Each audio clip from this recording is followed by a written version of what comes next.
The first rule of success is to have a vision. You see, if you don't have a vision of where you go, and if you don't have a goal where you go, you drift around and you never end up anywhere. It's like you can have the best ship in the world, you can have the best airplane in the world. If the pilot or the captain doesn't know where to go, it would just drift around. It would not end up anywhere, or most likely in the wrong place.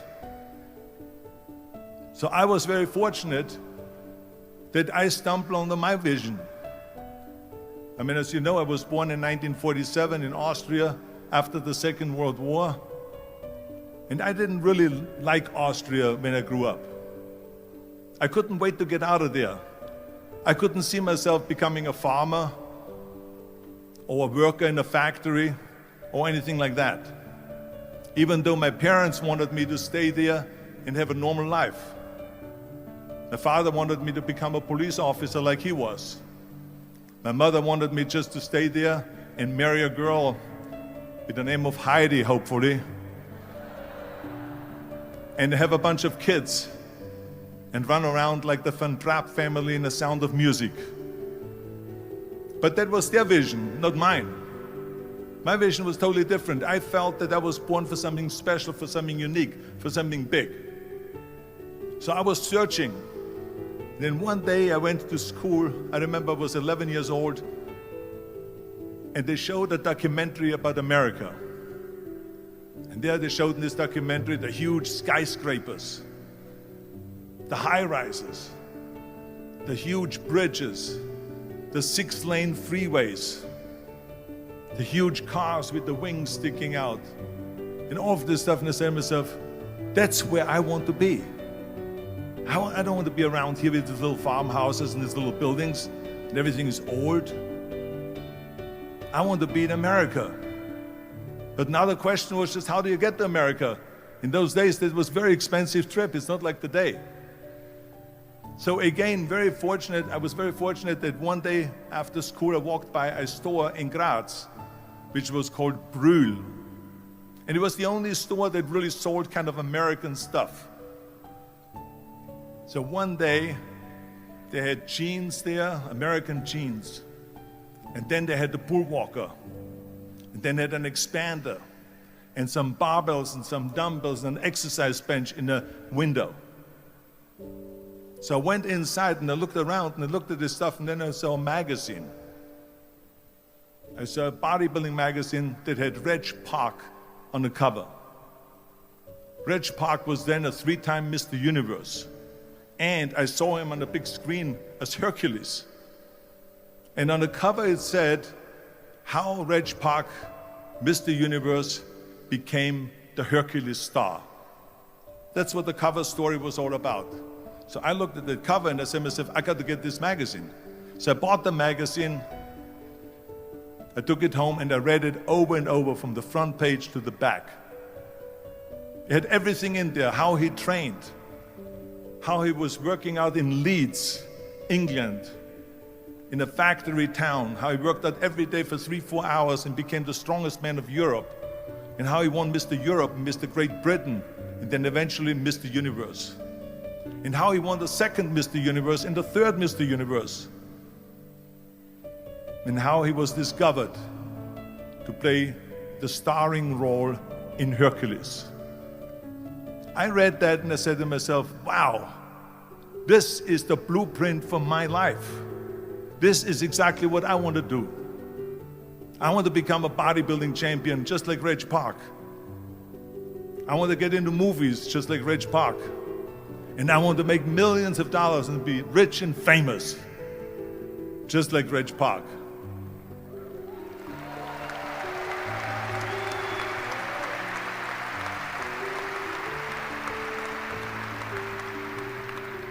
Do you know how great it felt that I knew where I was going? Imagine the majority of people don't know where they're going.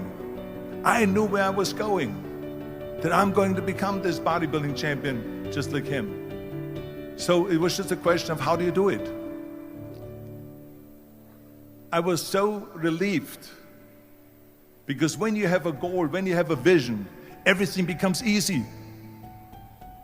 Because remember that in America, for instance, when you study, you will see the percentage of people that like their jobs. 74% hate their job in America. Now, there is not much different when you come to Europe. The majority of people don't like what they're doing because they're really not doing it because they didn't have a goal and they followed this goal. They just aimlessly drift around, and then all of a sudden there's a job opening, so they get that job because you have to work. But then when you work, it's a chore. It's work. It's not fun. So if you think about only a quarter of the people really enjoy what they're doing in life, that is unbelievable if you think about it. So I felt so blessed that I knew what I was doing. It's like a medical student that studies and knows he wants to become a doctor. You know where to go. So I knew where to go. So people always ask me, when they saw me in the gym in the pumping iron days, they said, why is it that you're working out so hard?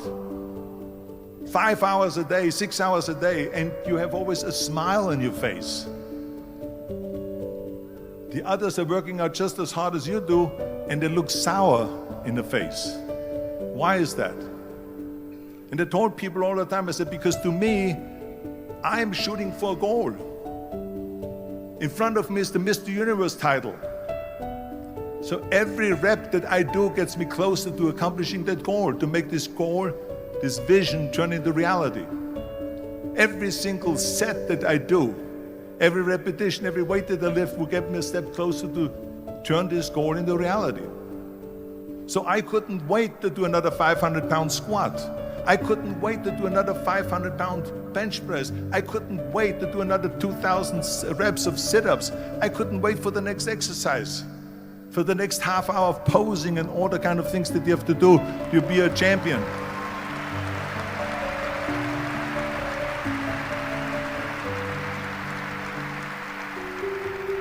I felt so great knowing where I was going, and I tell you, it worked. I mean, think about it. And at the end, I was just not visualizing just my exercise, but I was really lifting the trophy over my head. That's what I was thinking about. And with the age of 20, I went to London and I won the Mr. Universe contest as the youngest Mr. Universe ever. And it was because I had a goal.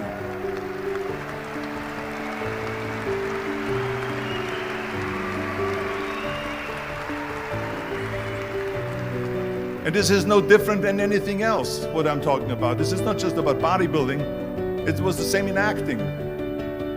I remember when I was doing Conan the Barbarian. I was crawling on the rocks with a sword in my arm, crawling on all four. And of course, being that it's Conan, I didn't have clothes on or anything like that, right? So it was kind of, my knees were bare, my elbows were bare and everything else. And I'm crawling on the rocks. So after 10 takes, my elbows were bleeding and my knees were bleeding. And the director came to me and he said, Arnold, I'm so sorry that you have to go through this, but we need one more take, a close-up of you crawling with the sword towards the camera. Can you handle one more take? And I said to him, I don't know what you're talking about. He says, I'm totally fine. He says, but you're bleeding. I said, because I don't feel it, because I can visualize what the scene will look like in a film. And I'm so excited about this scene.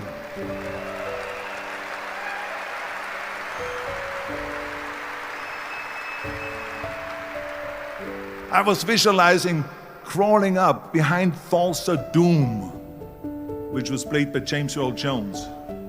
Crawling up behind Thulsa Doom with the sword slowly, and then rising up behind him and whack, cutting his head off. And the head spins in the air, slowly with blood all over the place, and slowly falls down the steps and rolls down the steps. And his body slowly falls sideways. That was what I was visualizing, and that was very important because he, in the movie, killed my parents, killed Conan's parents. And that was revenge. And he always said that flesh is stronger than steel. And I wanted to prove to him that no, steel is stronger than flesh. And so I had this in my mind. And so this is why it didn't matter if I had to do another 50 takes or 100 takes, no matter how much I bleed on my elbows or my knees. I saw that vision of the perfect scene, and it was an important scene, and I would do it over and over again until we got it.